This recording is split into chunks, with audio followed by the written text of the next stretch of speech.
Hello, my friends. Thank you very much for joining us tonight for another edition of Spiritism, a closer look. You are on Kardec Radio. I'm Luiz Lima. Tonight, broadcasting from the city of Porto in Portugal. Nice city, by the way. Tonight, we're going to take a closer look at traits of the Spiritist character. It's an interesting topic. We're going to start by saying that in the book Gospel According to Spiritism, that's on chapter 17, the title of the chapter is Be Perfect. So Allan Kardec goes over, several different things. He picks up a broad uh, uh, arrangement of information. And one of the things he says is this. I'm just going to read it to you as is. True Spiritists are recognized by their moral transformation and the efforts they make to overcome their evil inclinations. So it's an attempt to actually define what true Spiritists are. So this is a plain definition. Again, Gospel According to Spiritism, written and published in 1864. Later on, after even way after Allan Kardec's passing, a lot of Spiritist literature comes to our hands through different mediums in different places, in different countries, and different times. And one of them is Spirit Andre Luiz, which publishes most of his work through the hands of medium Chico Xavier in Brazil. Not all of it, but 90 some percent through this particular medium in Brazil. And there is a message by this spirit, Andre Luiz, which was actually published in a book called The Spiritist Path or The Spiritist Way. And the message has a title, and the title of the message is The Traits of the Spiritist Character. What happens is he's going to take this whole idea of what a true Spiritist is, and he's going to go at length, deep into evaluating what that could be. So this message expands the original words of Allan Kardec at the time, Gospel According to Spiritism. So this message is composed of 20 phrases, or we could even say 20 sayings, very short, each one of them. And they are all these 20 sayings or phrases are very similar to punchlines. It is a very, very interesting message that we are going to go through them right now. So 20 sayings. So let's get started. Saying number 1, humility without subservience. Again, the Spirit Andre Luiz is trying to define the traits of the Spiritist character. So number 1, humility without subservience. What is that exactly? Well, we all know about humility, and Jesus was one who came to actually show how to practice this. He did in front of our eyes, actually. And there's a limit to this humility. It might seem a little strange because you cannot really cross the line into being a slave, which that would be different. You can be a slave and not humble, and you can be humble and not a slave. So that's what the message is about, being humble, but without subservience, not becoming a slave, just being humble, doing humble things, practicing humility as Jesus portrayed to us. Saying number 2, Dignity without pride. That's an interesting one, especially on our days in the current affairs of humanity, we could say. Pride is not a requirement for dignity. You will never be. You was never. However, a lot of people think that to have, a dignifying life, you have to, show all these proud side of you. You have to just be this pride person, and that would translate into having a dignifying life. No, there is pride is not a requirement for dignity. You can have a dignifying life, doing things, serving, being a certain person in a certain way without pride. Phrase number 3, devotion without attachment. Another interesting one. Devotion, yeah, let's like things, let's love things, not necessarily material things, people too. Let's devote our time, our love to what's available in this world. However, we cannot totally be attached to these things or even to these people. We have to have our limits. Number 4, joy without excess. Of course, we would like to have joy all the time. However,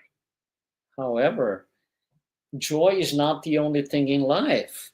There are other things which are incredibly important, such as work on ourselves, work on making the world better. So work, serving, praying, learning, all of these things are important. So if all we think about is joy, we are gonna have trouble allocating time to do these other things. That's why joy without excess. Joy, yes, but without excess. Phrase number 5, freedom without license. License here in the sense of permission. To be free, to feel this freedom, you don't need permission. It's not necessary to obtain permission to be free as a spirit. Free will is a gift that we were given by the Creator. All humans have free will. We don't have to get permission for that.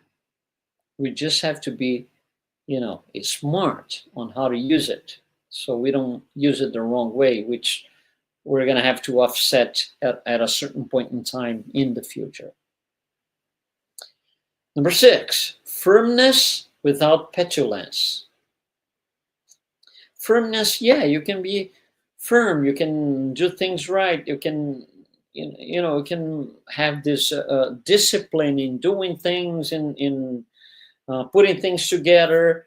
However, petulance is not necessary. Stepping on people is not what makes you firm.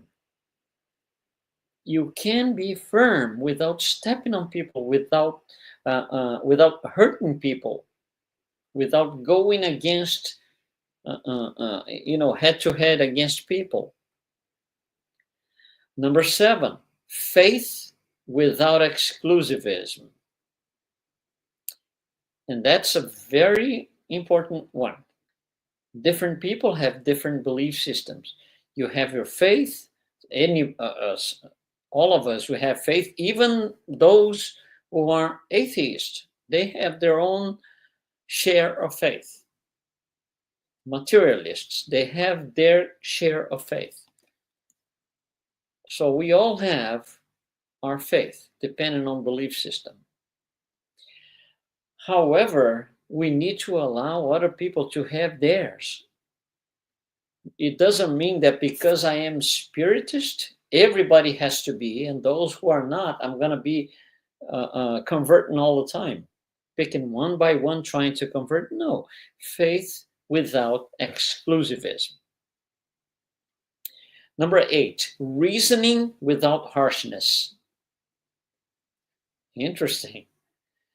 Reasoning, you have this reasoning, but you can and you should be flexible. Otherwise, your way of doing things, your way of reasoning is right and everybody else is wrong. That's not true. That's not what. That's not a trait of the Spiritist character. Reasoning without harshness, being inflexible, is not correct. It's not right. Number 9, feeling without sentimentality. Of course, we feel things, different things, sometimes good things, sometimes bad things. However, we don't have to like force acting on these things and dragging those feelings and making a big fuss out of it. You just feel things, and that's part of life. That's it. You feel this. In a couple hours, you're gonna be feeling something else. That's it. There's no need to this force act on promoting what you're feeling. Number 10, charity without presumption. A lot of times we want to do charity, the simplest form of charity, like somebody is asking for money, and they're hungry. At least they say they're hungry, so you want to give them some money, so they can buy food or something. Just go to a restaurant, buy a sandwich, whatever it is. And sometimes, instead of just giving that money, we go like this. This is the inner dialogue. The inner dialogue. I would like to help this person. However, if I get him this money, what guarantees me that he's going to take the money and buy drugs and buy alcohol and do other things? So this is presumption. You're assuming the person could be doing something else. That is no longer charity. Because charity is, you're hungry, here's some money, go buy some food. If it doesn't, it's not your call. It's theirs. Number 11, generosity without waste. Of course, we want to be generous and, give things and share things and, but without waste. Just like we said here now, you want to give somebody, some food, buy a sandwich and give to somebody who is hungry. If you buy one sandwich and give to that person, that's fine, that's nice. But if you buy 10 sandwiches at a time, it's going to be a waste. So, we need to balance things out. Generosity without waste. Number 12, knowledge without vanity. You don't need, none of us, we don't need recognition from other people about our knowledge. If we know, we know. That's it, period. We don't have to be promoting our knowledge in order to hear people recognizing, oh, you're great, you know a lot. Why? If they tell me you know a lot, it doesn't make me know more. And if they don't tell me you know a lot, it doesn't make me know less. So it's irrelevant. This is one of the traits of the Spiritist character, knowledge without vanity. 13, cooperation without requirement. Cooperation, collaboration. This is typical of the message of Jesus, working together on things, marching towards the same goals, trying to do the same thing. However, without requirement. You're not doing this because, oh, if I do this, I'm going to have some benefit. It's not a return on investment. That's different. Cooperation without requirement. 14, respect without flattery. Of course, we all like respect. We like to be respected, and we should respect people by the same token. Respect is intransitive. It's not conditional. You don't respect people because this and this or that and that. You just have to respect people the same way you are expected. You expect to be respected by other people. 15, value without ostentation. What you are worth, what you are, you and I, myself included, what we are worth doesn't have to be spoken out loud to the world. It doesn't. No ostentation. There's a value that I attach to somebody. That's it. That's my opinion. I think I'm worth this and that. Okay, that's my opinion about myself. It doesn't have to become this ostentation, this thing that we live on 24 hours a day. And no, nothing like this. 16, courage without temerity or recklessness. You see, this comes in, that's where faith comes in place. Courage without recklessness. If you have your faith, if you believe something, you have a belief system, there's a faith that attaches to that belief system. You just have to have courage based on your faith without temerity. You believe in this thing, that's it. The Spiritists believe in certain things, and that's it. Christians believe in, Catholics and evangelicals. We all believe in different things, and that's it. So, courage, yes, based on our faith. 17, justice without intransigence. You see, we all are subject to judge things the wrong way.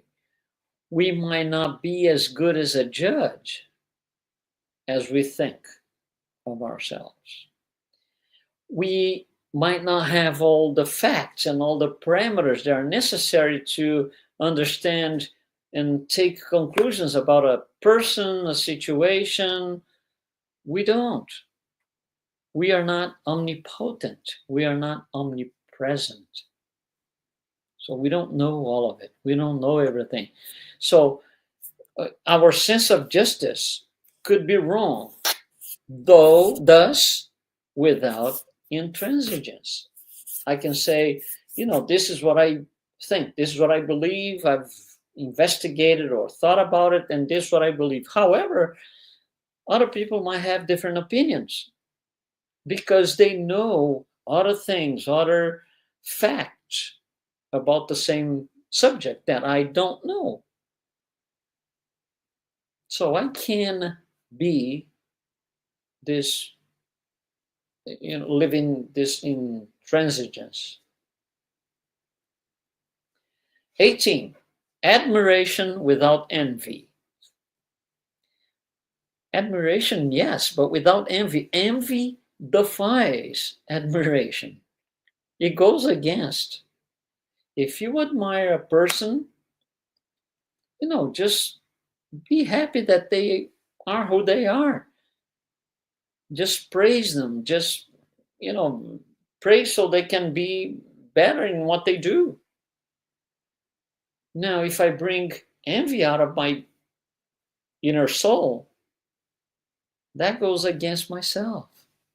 And it defies admiration because admiration becomes this this face that I'm putting out, and it's not what it is really. So envy defies admiration. 19. Optimism without illusion. That goes back to faith, to be optimism, to, things are going to happen, this is going to happen, this is going to be good, I believe in this thing, I'm going to, work to get this thing done towards this particular goal, I'm going to help people so we can do this together. Yes, but without illusion. And that's what in Spiritism we usually say reasoning faith.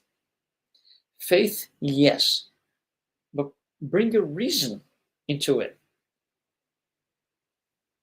You can't just say, I'm going to win the lotto tomorrow morning, but I'm not in the mood to play. I don't want to buy a ticket.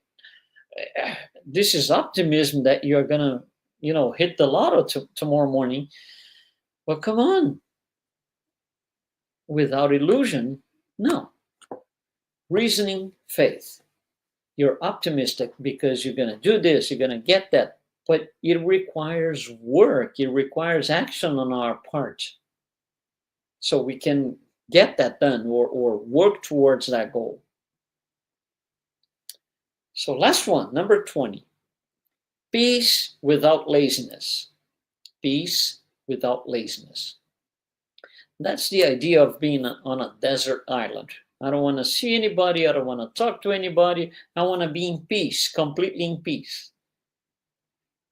So I just moved to a desert island and I become this laziest